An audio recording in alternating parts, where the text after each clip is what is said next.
Praise the Lord. परमेश्वर आप सबों को आशीष दें। आज का विषय है आपके जीवन को क्या संचालित करता है। इस विषय में आज हम देखेंगे शबोपदेशक 4:4 इस तरह वचन में लिखा है,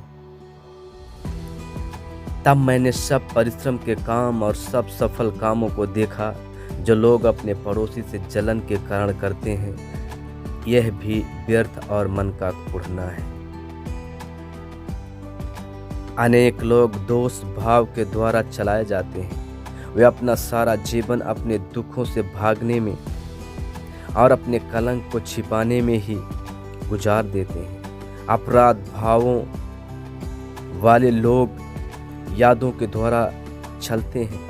वे अपने अतीत को अपने भविष्य पर नियंत्रण करने की छूट देते हैं। वे अपनी ही असफलताओं को नुकसान पहुंचाकर अनजाने में अपने आप को सजा देते रहते हैं। जब कैन ने पाप किया तो उसके दोस्त ने उसे परमेश्वर की उपस्थिति से बाहर कर दिया और परमेश्वर ने कहा तो पृथ्वी पर भटकने वाला और भगोड़ा होगा। अधिकांश लोगों की आज यही स्थिति है। सारे जीवन वे उद्देश्यहीन भटकते रहते हैं। हम अपने अतीत को उपज जरूर है, किंतु हमें उसका बंदी नहीं होना है। परमेश्वर का उद्देश्य आपके अतीत से सीमित नहीं होता। उन्होंने मूसा नामक एक हत्यारे को लीडर और गिदोन नामक एक डरपोक को साहसी हीरो में बदल दिया। वे आपके शेष जीवन में भी अद्भुत कार्य कर सकते हैं। परमेश्वर लोगों के जीवन में एक नया अध्यक्ष आरंभ करने के विशेषज्ञ हैं। बाइबल कहती है, क्या ही धन्य है वह जिसका अपराध क्षमा किया गया और जिसका पाप ढांपा गया हो। कई लोग कड़वाहट और क्रोध की भावना में जीते हैं। ये लोग दर्द और अपने अंदर ही दबाए रहते हैं और उससे कभी बाहर नहीं आते। क्षमा द्वारा अपनी कड़वाहट को निकाल फेंकने की जगह वे इसे अपने मन में संजोए रहते हैं। कड़वाहट की भावना से ग्रस्त कुछ लोग चुप रहकर अपने क्रोध को अंदर ही अंदर पीते रहते हैं, जबकि कुछ लोग उसे चीख कर निकाल देते हैं। दोनों ही तरीके ना तो स्वास्थ्य के लिए अच्छे हैं और ना सहायक। कड़वाहट हमेशा आपको ज़्यादा दुख देगी, ना कि उसे जिस पर आप नाराज हो सकता है कि आपका अपराधी तो अपनी गलती को भूलकर अपने जीवन में व्यस्त हो गया हो, पर आप अपने अतीत को पकड़े हुए अपनी पीड़ा में ही तड़पते रहते हैं। सुनिए, जिन्होंने आपको चोट पहुंचाई है वह आपको वर्तमान में तब तक चोट नहीं पहुंचा सकते जब तक कि आपने उस पीड़ा की कड़वाहट को अपने अंदर न संजो रखे हो। आपका अतीत है, उसे कुछ बदल नहीं सकता। आप अपनी कड़वाहट से अपने आप को ही आहत करते हैं। अपने आप के लिए इससे सबक लें और फिर भूल जाएं। बाइबल कहती है, क्योंकि मूर्ख तो खेद करते करते नष्ट हो जाता है और भोला जलते जलते मर मिटते हैं। मेरे प्रिय भाई बहन, बहुत से लोग डर में जीते हैं। उनका भय किसी कठोर अनुभव, झूठी अपेक्षा या कठोर नियंत्रण वाले घर में रहने का परिणाम हो सकता है। कारण चाहे जो भी हो, परंतु जो लोग डर में जीते हैं वे जोखिम के डर से कई बार बड़े अवसर खो देते हैं। बजाय इसके वे जोखिम से बचने यथा पूर्व स्थिति को बनाए रखकर सुरक्षित रहने का प्रयास करते रहते हैं। डर एक खुद बनाई हुई जेल है जो आपको वो बनने से रोकता है। जो बनने के लिए परमेश्वर ने आपको बनाया है, इसके विरुद्ध आपको विश्वास और प्रेम के अस्त्रों के साथ चलना जरूरी है। बाइबल कहती है प्रेम में भय नहीं होता, वरन सिद्ध प्रेम भय को दूर कर देता है, क्योंकि भय का संबंध दंड से होता है, और जो भय करता वह प्रेम में सिद्ध नहीं हुआ। बहुत से लोग सांसारिक बातों के द्वारा चलाए जाते हैं। जीवन में ज़्यादा से ज़्यादा सब कुछ पा लेना ही उनकी अभिलाषा होती है। ज़्यादा चाहने ही इच्छा का आधार हमेशा एक गलत धारणा होती है कि ज़्यादा पाने से मैं ज़्यादा आनंदित, ज़्यादा महत्वपूर्ण, ज़्यादा सुरक्षित हो जाऊंगा। परंतु ये तीनों बातें ही झूठी है। पाने से क्षणिक सुख मिलता है, क्योंकि चीज़ें बदलती नहीं, अतः कुछ समय में हम उनसे ऊब जाते हैं और फिर नई, बड़ी और पहले से बेहतर वस्तुओं को ढूंढने लगते हैं। अब यह भी एक गलतफहमी है कि यदि मेरे पास अधिक होगा तो मेरा महत्व और अधिक होगा। आपकी अपनी कीमत आपके पैसे की कीमत बराबर नहीं होती। आपका मूल्य आपके मूल्यवान वस्तुओं से नहीं आंका जाता।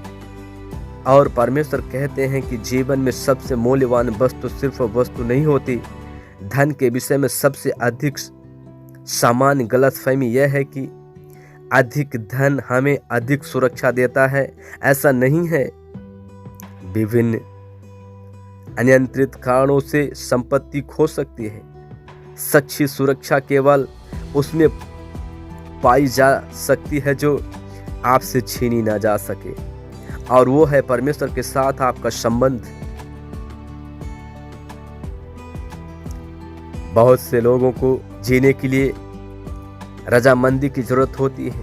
ये लोग अपने जीवनों को अपने माता पिता या पति पत्नी, बच्चे, टीचर या दोस्तों की अपेक्षाओं के नियंत्रण में दे देते हैं और उनकी अपेक्षाओं के द्वारा जीते हैं। कई जवान बच्चे तो आज भी अपने नाखुश माता पिता की रजामंदी पाने की कोशिश में लगे हैं। दूसरे इस चिंता और दबाव में जीते हैं कि दूसरे क्या सोचेंगे। बदकिस्मती से जो लोग भीड़ के साथ चलना चाहते हैं, बहुधा उसी में खो जाते हैं। मैं सफलता की सभी कुंजियों को तो नहीं जानता, किंतु असफलता की एक चाबी को जानता हूँ, और वो है सबको खुश रखने की कोशिश। दूसरे अन्य लोगों की राय के नियंत्रण में होने का अर्थ है अपने जीवन को के लिए परमेश्वर के उद्देश्य को निश्चित रूप से खो देना। यीशु ने कहा, कोई दो मनुष्यों की सेवा नहीं कर सकता। कुछ दूसरी शक्तियां भी है जो आपके जीवन को चला सकती है, किंतु ये सब भी अप्रयुक्त सामर्थ्य, अनावश्यक दबाव, असंतुष्ट जीवन जैसे बंद गली की ओर ही ले जाती है।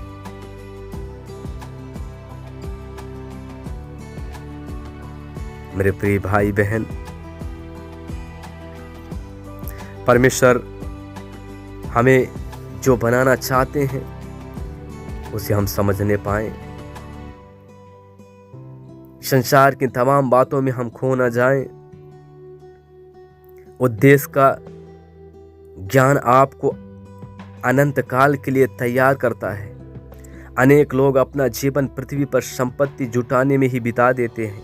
वे चाहते हैं कि उनके मृत्यु के बाद उन्हें याद रखा जाए, फिर भी अंत में यह मायने नहीं रखता कि लोग आपके जीवन के बारे में क्या कहते हैं, बल्कि यह मायने रखता है कि परमेश्वर आपके जीवन के बारे में क्या कहते हैं। लोग ये भूल जाते हैं कि सारी उपलब्धियां समाप्त हो जाती है, कीर्तिमान टूट जाते हैं, सम्मान धूमिल पड़ जाते हैं और प्रशंसा विस्मित हो जाती है।